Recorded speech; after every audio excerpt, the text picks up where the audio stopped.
नमस्कार दोस्तों, कैसे हैं आप लोग। उम्मीद करता हूं आप लोग बहुत अच्छे होंगे और आपकी तैयारी बहुत अच्छे से चल रही होगी। दोस्तों, जैसे कि आपको पता है कि हम हिंदी के प्रैक्टिस सेशन के साथ आपके सामने उपस्थित होते हैं और हम एक दिन में 2 प्रैक्टिस सेट आपको कराते हैं। एक दोपहर 3 बजे आपको कराते हैं और एक प्रैक्टिस सेट का फुल एनालिसिस जो है हम शाम को 7 बजे आपको प्रोवाइड कराते हैं। ठीक है दोस्तों, जब इन प्रैक्टिस सेटों की संख्या 20 से 25 प्रैक्टिस सेट्स हो जाएंगे तो फिर हम पूरी हिंदी की एक मैराथन क्लास लेकर आएंगे, जिससे कि पूरा निचोड़ आपका एक साथ हो जाएगा। ठीक है दोस्तों, जो भी स्टूडेंट हमारी ऑफलाइन क्लास से जुड़ना चाहते हैं वो जुड़ सकते हैं। सुबह को 8 बजे से हमारी क्लास 1 बजे तक चल रही है और संडे स्पेशल रहती है 9 बजे से। ठीक है दोस्तों, तो हम बात करने वाले हैं हिंदी के। इसमें 37 प्रश्नों में से 37 प्रश्न हमारा टारगेट है और प्रैक्टिस सेट नंबर 10 है। इससे पहले हम 9 प्रैक्टिस सेट करा चुके हैं। सिलेक्शन दिलाने वाले क्वेश्चन हम आपके सामने लेकर आए हैं। टारगेट यह है कि उत्तर प्रदेश पुलिस में जितने भी स्टूडेंट हमसे जुड़े हैं सबके 37 प्रश्नों में से 37 प्रश्न आपके हो जाए। उन सभी प्रश्नों पर ज़्यादा गौर दी जाती है। जैसे वोकैब वाले क्वेश्चन जो होते हैं अक्सर गलत होते हैं। रूल लगातार आजकल क्लासों में पढ़ाए जाते हैं तो बच्चों के अधिकांश रूल सही होते हैं। अंततः शब्दावली पर थोड़ा दिक्कत में आते हैं। इस वजह से क्लासों पर ज़्यादा गौर दी जाती है फुल विश्लेषण के साथ। तो हमारा एक टैगलाइन है जिसे याद रहना चाहिए आपको, हारा वही है जो लड़ा नहीं। ठीक है बच्चों, तो शुरू करते हैं। हमारा पहला क्वेश्चन क्या है आज का। चलिए, पहला क्वेश्चन बच्चों क्या है। पहला क्वेश्चन है हमारा कि देखिए, बहुत ही प्यारा क्वेश्चन है।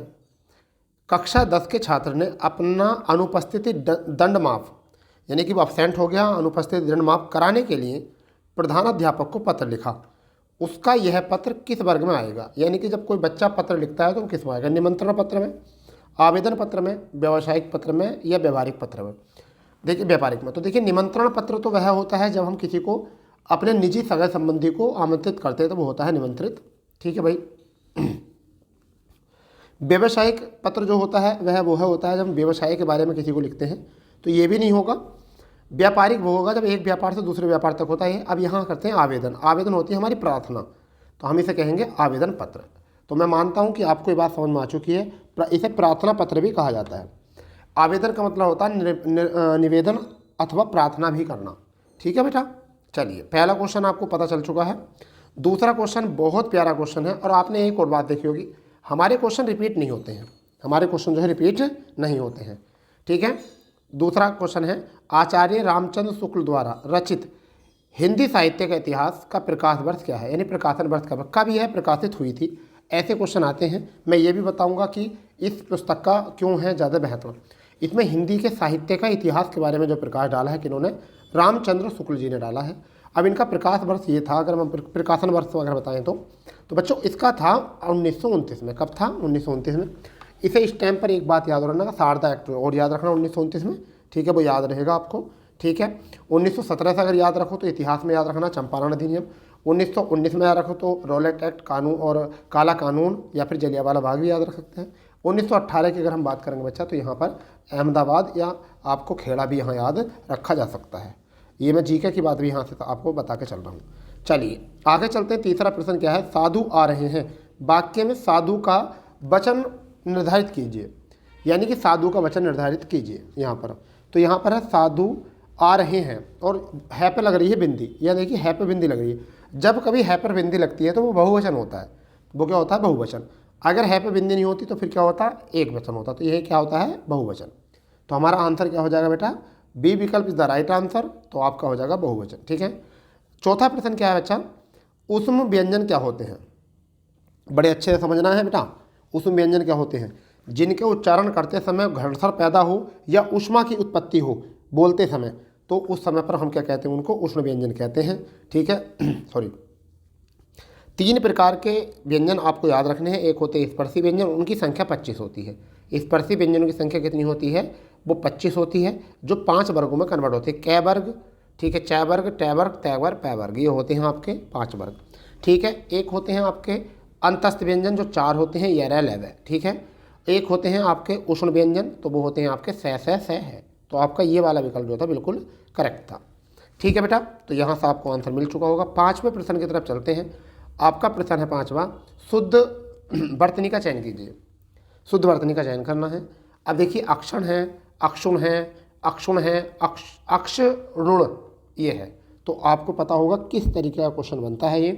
तो आप ज़्यादा लिखो तो लिख के देख लो, लिखने पर कई बार हाथ सही चलता है, लिखने पर हाथ जो है वो सही चलता है। जब भी आप शुद्ध वर्तनी देखोगे तो लिख कर देखना, तो करेक्ट आंसर आपका हो जाएगा सी।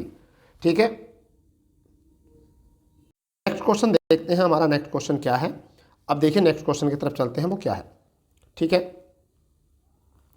छठा और सातवें प्रश्न की तरफ आते हैं। फुल एनालिसिस के बाद बात करेंगे। वर्तनी की दृष्टि से शुद्ध शब्द का चयन कीजिए। अब आप बताइए कि टिप्पणी जब लिख के देखोगे तो कौन सा विकल्प सही होगा, ए विकल्प, बी विकल्प, सी विकल्प, डी विकल्प, जल्दी बता दो। तो यहाँ हो जाएगा डी विकल्प। तो यहाँ पर आपको एक और याद रखना है, एक आप लिखोगे उज्ज्वल, ये यहाँ बहुत गड़बड़ होती है। उज्ज्वल ये वाला जो है बहुत गड़बड़ होता है, उज्ज्वल। ठीक है, एक आपको लिखना है सार्थक, सार्थक। ठीक है भाई, ये लिखा जाएगा सार्थक। ठीक है, एक आता आशीर्वाद, बहुत आता है, तो आशीर पूरा और बै आप रे और हो जाएगा ध, आशीर्वाद। ठीक है बेटा, ऐसे लिख के देख ले करो, जितना अच्छा पढ़ोगे सुंदर लिखोगे इतना ही अच्छा आप शुद्ध वर्तनी ढूंढ सकते हो। ठीक है, शुद्ध वर्तनी की हमारी क्लास है और किस तरीके से लिखते हैं, 2-3 क्लासों में हमने शुद्ध वर्तनी कराई थी। आप जाओ तो आप हमारे प्ले लिस्ट पर जाकर, और वहाँ है सामान्य हिंदी की प्ले लिस्ट बनी हुई है, वहाँ से जाकर आप देख सकते हो। यथोचित का सही संधि विच्छेद क्या है। अब यथोचित ओ की उत्पत्ति हुई, यहाँ पर किसकी हुई है उत्पत्ति, ओ की।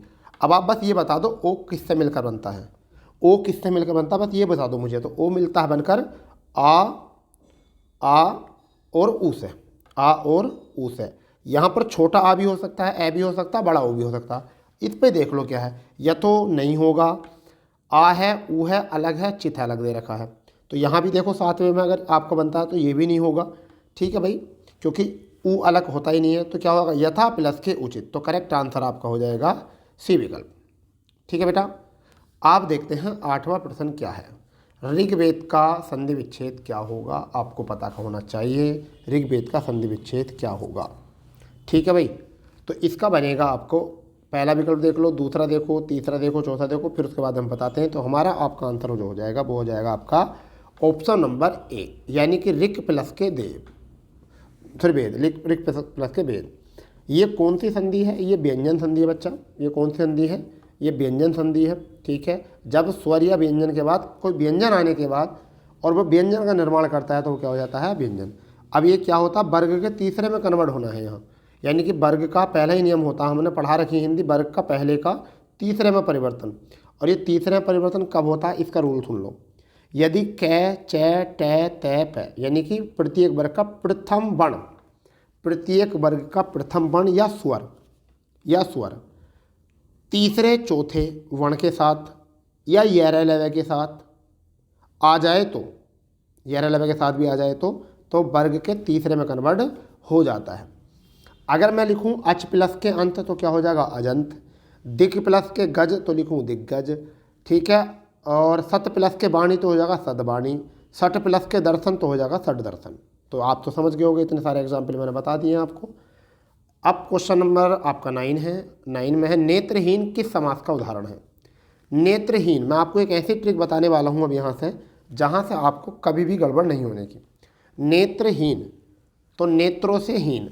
ठीक है भाई, तो क्या है, या नेत्रों का विग्रह करेंगे नेत्रों से हीन, तो हमारा कौन सा समास हो जाएगा, ये तो पता है तत्पुरुष हो जाएगा, मगर तत्पुरुष में भी कौन सा हो जाएगा भाई, से बोला है। ठीक है, तो कौन सा हो जाएगा, नेत्रहीन, नेत्रों से तो अपादान हो जाएगा। अब जब क्या होता है, जब किसी चीज़ से पीड़ा होती है, पीड़ित होता है व्यक्ति, तो वो क्या होता है, अपादान, उससे अलग होता है। समझ गए नहीं, आ रही बात समझ में। चलिए नेक्स्ट देखते हैं आपका क्या है।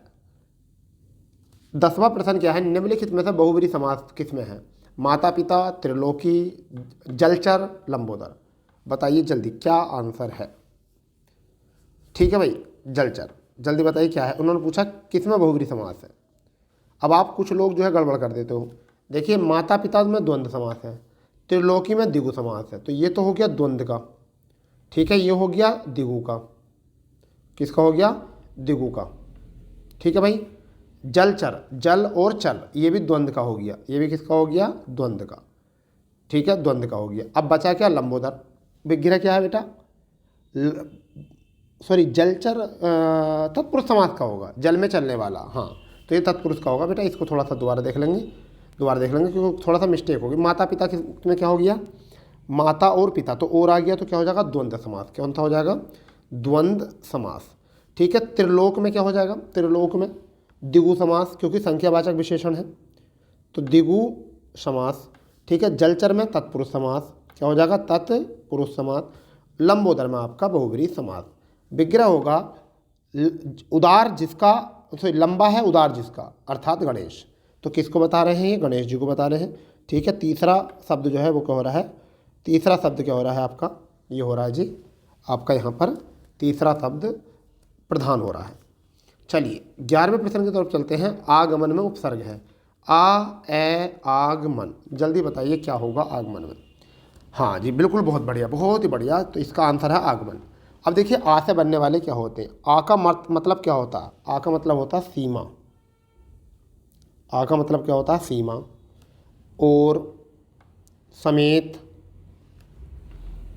समेत, कमी, कमी। ठीक है बेटा। विपरीत, विपरीत, ये सब इसके अर्थ होते हैं। विपरीत ये सब किसके होते हैं, आ के। अब मैं आपको बताता हूँ इसमें उदाहरण कौन कौन से बनते हैं। जैसा आकाश, आकाश शब्द बन जाएगा, नोट करते रहे करो इन चीज़ों को। आकर्षण भी बन जाएगा, आकर्षण भी बन जाएगा, हाँ या ना, बढ़िया।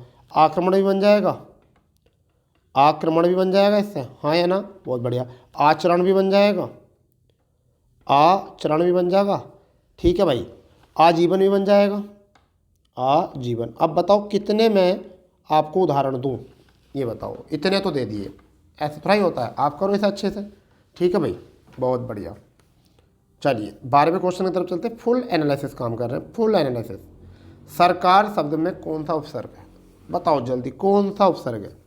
तो सर, कार, सरक, जल्दी बताओ क्या है, सर। सरकार में है सर। फारसी भाषा का है ये भी याद रखना है, फारसी भाषा का है, फारसी भाषा का है। ठीक है भाई। अब बात करते हैं सरकार से कौन कौन से बनेंगे। सरताज, सरताज एक बन जाएगा, सरताज। ठीक है। और सरदार भी बन जाएगा, सरदार, सरदार, सरदार बन जाएगा। ठीक है बेटा। और सरपंच बन जाएगा, ये भी ठीक है, सरपंच, सरपंच बन जाएगा। और सरफरोशी की तमन्ना अब हमारे दिल में है, ये भी बन जाएगा, सरफरोशी। तो सरफरोशी या सरफरोश। ठीक है। और सरजमी, सरजमी बन जाएगा, सरजमी। कितना बढ़िया एनालिसिस हुआ। ठीक है। चलिए भी कड़वाहट में अब देखना है हमें, कड़वाहट में कौन सा प्रत्यय है। कड़वाहट, तो हट, टे, आहट, आह, जल्दी बताइए कौन सा हो जाएगा। तो मैं आपको बताना चाहूँगा इसमें आहट है। ठीक है बेटा। प्रत्यय, कड़वा मूल शब्द है, आहट प्रत्यय निर्मित है। चिल्लाहट एक बन जाएगा, क्या बनेगा, चिल्लाहट, चिल्लाहट बन गया। दूसरे अगर हम बात करेंगे गर्माहट, गर्माहट, गर्माहट बन जाएगा इसी से। अगर हम बात करेंगे चिकनाहट, क्या बन जाएगा, चिकनाहट। बताओ क्या है, कितने बन गए यहाँ से। ठीक है। चलिए 14वां क्वेश्चन देखते हैं। आप क्या करेंगे, आप भी कॉपी पेन लेकर बैठे करो, जो आपको अलग लगते हो उन्हें नोट कर लिया करो, और जो आपको पता है वो अच्छी बात है। आपको हिंदी को सबका पता है, सबको बहुत अच्छे से पढ़ रखी है आपने। 14वां प्रश्न है, कौन सा शब्द तत्सम नहीं है, कौन सा तत्सम नहीं है। अच्छा, तो तद्भव होना चाहिए। अतिन भी है, घृत भी है, दुग्ध भी है, तो आंसू नहीं है, क्योंकि आंसू का तत्सम ये होता ही नहीं।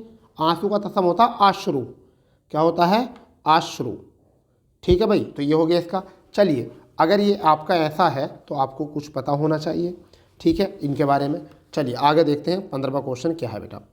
निम्नलिखित शब्दों में तद्भव शब्द चुनना, वो बताना जो तद्भव है, तद्भव बताना है। ठीक है। तो गोसाई, जाड़िया या संताप और विक्षोभ, तो आपका हो जाएगा गोसाई, बिल्कुल करेक्ट। गोसाई का होता है गोस्वामी, तत्सम क्या होता है इसका, गोस्वामी। ठीक है।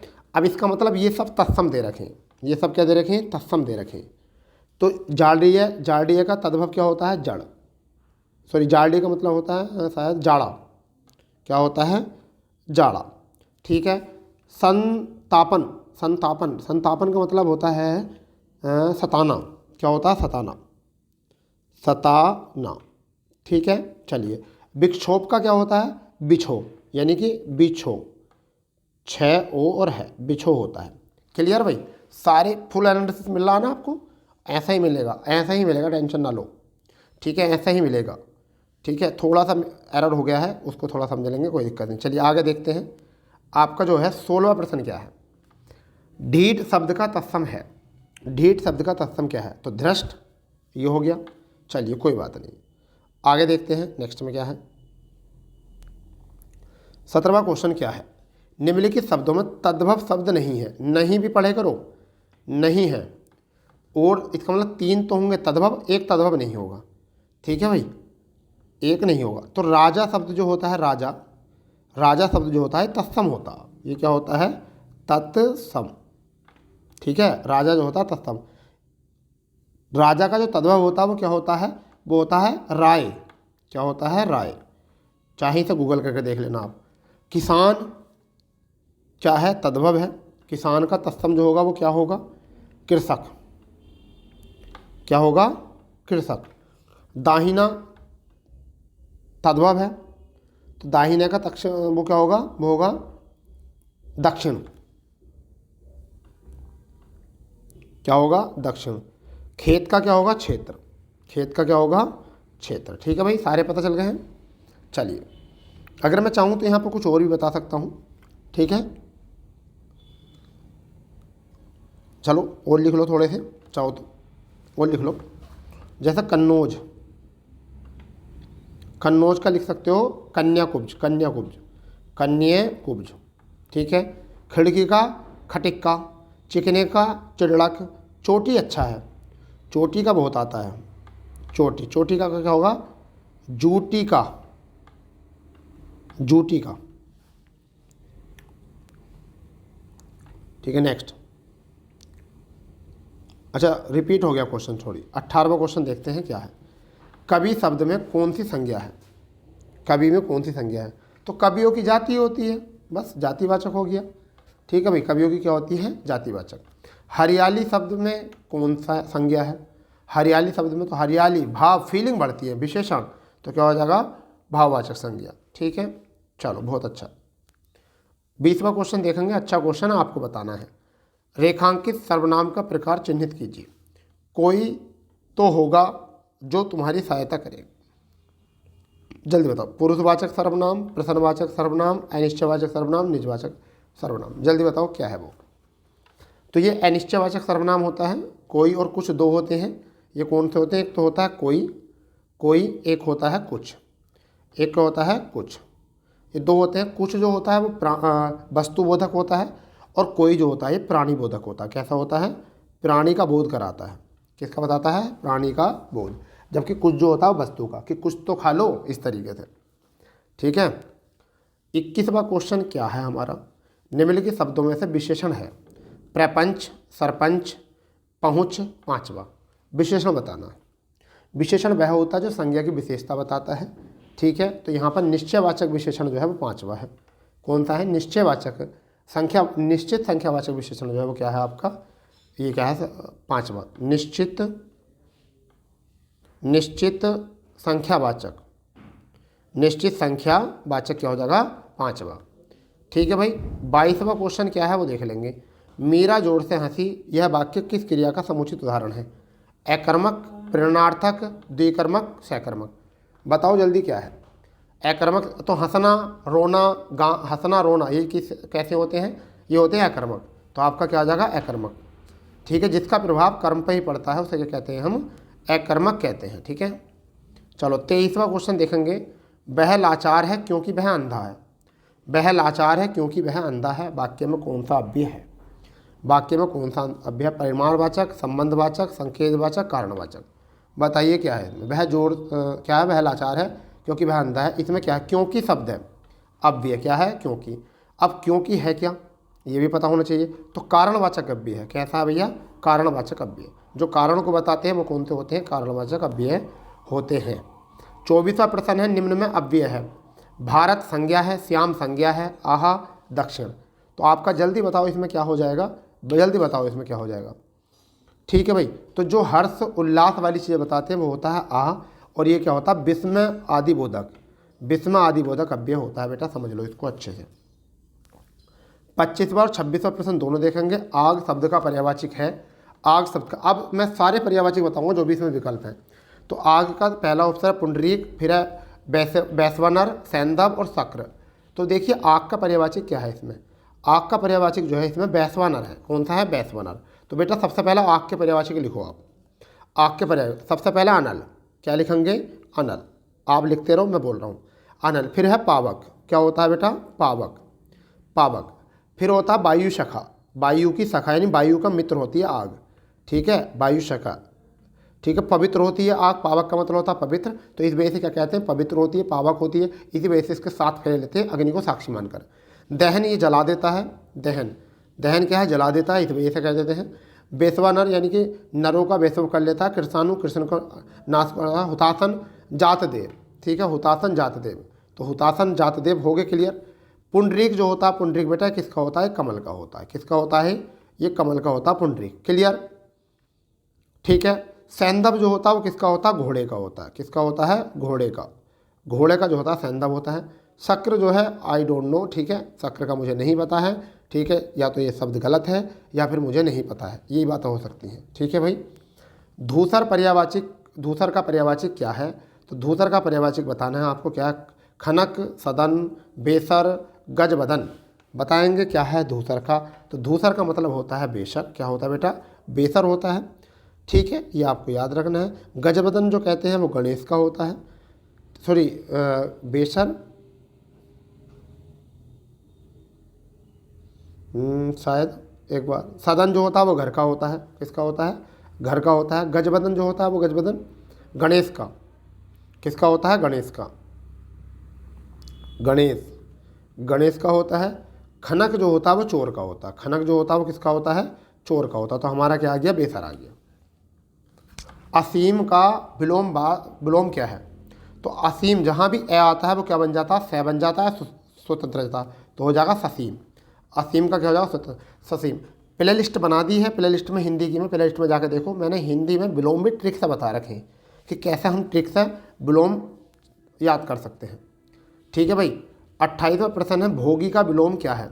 तो अभागा, भाग्यवान, योगी, कष्टप्रद। भोगी का, तो भोगी का होता है योगी, भोगी क्या होता है? योगी होता है, ये बात याद रखेंगे, ठीक है भाई। त्यागी भी होता है, अगर हम भोगी की बात करें तो त्यागी भी होता है, क्या कहते हैं इसको? त्यागी कहते हैं, ठीक है। योगी महाराज नाम ऐसे ही थोड़ा ही बड़ा है, ठीक है भाई। चलिए बहुत बढ़िया, आगे बढ़ते हैं। आगे क्वेश्चन क्या कहना चाह रहा है? 29वां प्रश्न है, घबराना बिल्कुल नहीं है, आपको पूरी एनालिसिस किया जाएगा। आप झंडे गाड़ कर आओगे उत्तर प्रदेश पुलिस पेपर में और एसएससी जीडी में भी। पक्षी पेड़ पर अपना क्या बनाता है भाई? घोंसला बनाता है, और घोंसले को क्या कहते हैं? नीर कहते हैं, जल को नीम, नींद तो क्या कहते हैं? नीड़ कहते हैं। नीड़ का मतलब होता है घोंसला, क्या होता है?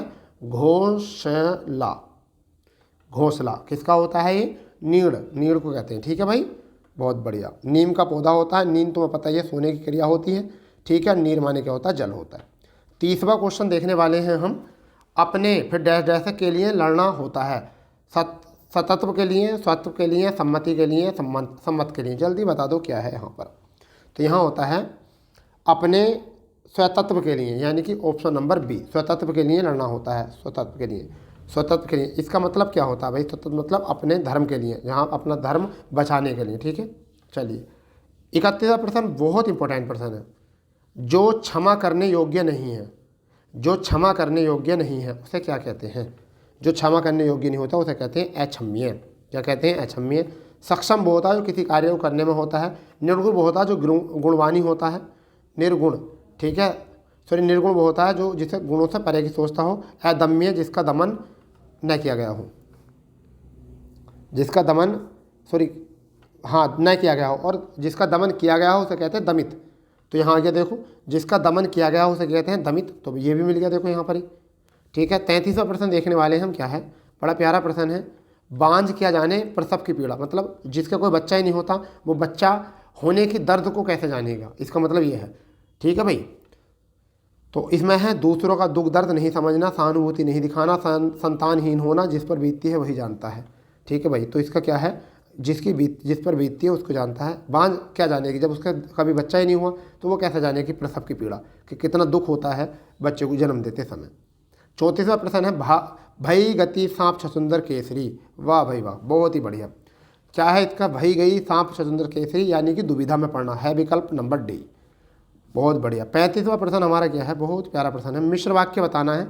मिश्र वाक्य में क्या होता है? तो किसी के ऊपर डिपेंड होती है बात, या फिर की काकी लगे होते हैं, जो सो होते हैं, समझ लीजिए कोई कार्य पैदा होता है। तो 35 में क्या है आपका? 35 उसने अपना घर लुटा दिया। उसने अपना घर लुटा दिया, सरल वाक्य है भैया, सरल वाक्य है, मैं बता रहा हूँ। ठीक है। सूरज उगने पर कुहासा फट गया, तो यह है पूर्वकालिक क्रिया है, इसमें पूर्वकालिक क्रिया है। जो उसके पास जो कुछ था वह खो गया, यही आपका सही है। जो कुछ था वह खो गया, एक वाक्य दूसरे के ऊपर डिपेंड है। ठीक है भाई। हाँ भाई, और सभी सरल वाक्य हैं। सॉरी, ये सरल वाक्य, ये भी सरल कराया जाएगा। पूर्व वाक्य तो है, ये भी सरल वाक्य, तीनों सरल है, बट ये सी विकल्प जो है बिल्कुल सही है। 36वां प्रश्न क्या है? इनमें से कौन सा वाक्य संदेहवाचक है? कौन सा वाक्य संदेहवाचक? यहाँ संदेह होता है। ठीक है, तुम्हें पता है अर्थ के आधार पर जो होते हैं वो कितने होते हैं? 8 प्रकार के होते हैं। दयाशंकर शिवपुर में रहता है। दयाशंकर शिवपुर में रहता है, तो ये तो आपका नहीं होगा। राजेंद्र आलमपुर में रहता है, ये भी। शायद सुरेंद्र इगतपुरी में रहता है, तो क्या लग गया यहाँ पर बेटा? शायद लग गया, तो ये हो गया संदेहवाचक। सेशन का अंतिम प्रश्न आपका क्या है? देख लेंगे। निम्नलिखित में शुद्ध वाक्य का चयन कीजिए। कृपा करके खुले पैसे दे। कृपा करके खुले पैसे दे, तो ये यहाँ पर करके गलत है। यहाँ पर क्या है? करके नहीं आएगा, तो यहाँ सही क्या होता? कृपया खुले पैसे दे। तो यहाँ का अनुचित प्रयोग जो है करके है। कृपया खुले पैसे देने की कृपा करें, गलत है यहाँ पर, क्योंकि यहाँ पर देखिए बच्चा, कृपा गलत है। यहाँ पर कृपा जो है वो गलत है, अनुचित उपयोग है। फिर आपका क्या हो जाएगा यहाँ पर? इस पर आपका हो जाएगा कृपया खुले पैसे दे, तो यही हमारा क्या है? करेक्ट आंसर है, सी विकल्प। चौथे में क्या गलत है? कृपया करके खुले पैसे देने की कृपा करें, तो ये भी गलत है, करके भी गलत है, कृपया भी गलत है। इस तरीके से हमने 37 प्रश्नों को एनालिसिस किया है। जितने क्वेश्चन आपके उत्तर प्रदेश पुलिस में आएंगे, हमें गद्यांश को नहीं जोड़ना है इसमें। क्यों नहीं जोड़ना है? पहले आप वोकैब तैयार कर लो, फिर गद्यांश वाले जो है आपके साथ वाक्य हम शेयर करेंगे। इसलिए हम एक प्लानिंग के साथ चल रहे हैं, जिससे कि आपकी प्लानिंग अच्छे से बन जाए। ठीक है बच्चा? तो जैसे ही आपको कोई भी दिक्कत आती है तो कमेंट्स कर सकते हैं, हम आपके साथ एनालिसिस करेंगे। पेपर एक आता है 3 बजे पेपर, और एक आता है आपका हमको 7 बजे। ठीक है दोस्तों? तो पेपर को एनालिसिस जरूर करो, देखिए क्या हम कर रहे हैं, जो भी चीज़ें अपना स्कोर लगाया करो। ठीक है बेटा? तो मिलते हैं ऐसी तैयारी के साथ, ऐसी धुआंधार तैयारी के साथ। जब तक के लिए जय हिंद, जय भारत, वंदे मातरम।